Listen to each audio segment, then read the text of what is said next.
Welcome to the Deep Dive. Today we're going way back to the winter of 1776. Right into the thick of it. Exactly. We're looking at this really slim document, but one that completely changed world history. I'm talking, of course, about Thomas Paine's Common Sense. And our mission today is to really unpack the arguments that just galvanized everyone and pushed the colonies towards independence. And its reach is the first thing you have to understand. This was not some, stuffy document for the elites. Not at all. We're talking 500,000 copies out there. For a population maybe 2.5 million, that's just unheard of. It's incredible. And that was intentional, right? He used very plain language. Absolutely. He wanted farmers, laborers, everyone to get these big Enlightenment ideas directly. No filter. And he starts with a pretty harsh premise. He does. He draws this line in the sand. Society, he says, is a blessing. It comes from our wants. But government. Government is a necessary evil. That's his phrase. A badge of lost innocence. It's a cynical starting point. Was he trying to alienate people with that? Or was that cynicism just necessary for what he was about to propose? I think it was required. You have to tear down the legitimacy of the old system before you can, build a new one. So established government is just a tool to restrain vice. Exactly. And once you do that, you can attack the specific government that's in place. Which brings us to his, I think, most powerful and maybe most obvious point. The geographical one. Yes. The sheer absurdity of the situation. He just lays it out there. He says it's something absurd in supposing a continent to be perpetually governed by an island. He completely weaponizes geography. I mean, it's brilliant.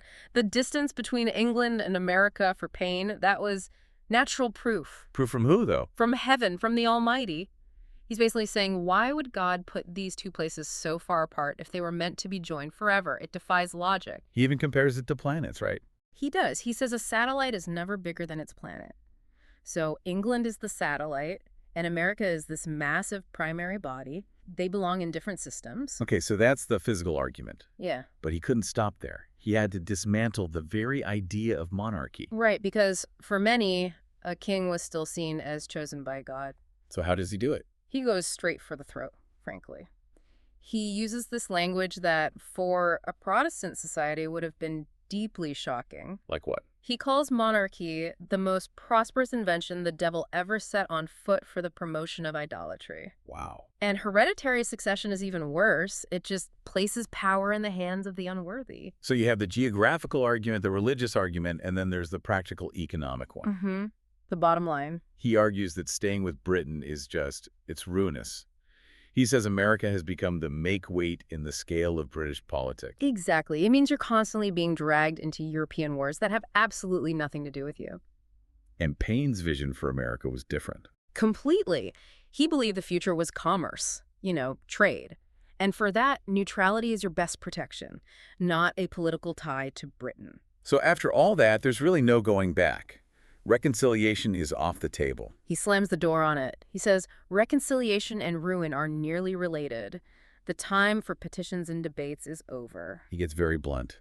Nothing but blows will do. For God's sake, let us come to a final separation. But he's not just calling for chaos. He offers a vision for what comes next. He's actually very optimistic. Right. He thinks the colonies have everything they need. The resources, the character. To form the noblest, purest constitution on the face of the earth. A republic, where the law is king. Yes. And to really cement this idea, he suggests this ceremony. You'd have a continental charter, you place a crown on the law itself, and then You demolish the crown. you demolish it, scatter it among the people so it can never be used again. It's such a powerful image. Yeah. In the end, he saw this as something much bigger than just America. Oh, for sure. It was, in great measure, the cause of all mankind. America was to be an asylum for mankind. A truly radical vision. And that's what we want to leave you with. This new identity was built on tradition. It was forged out of immediate and pressing need.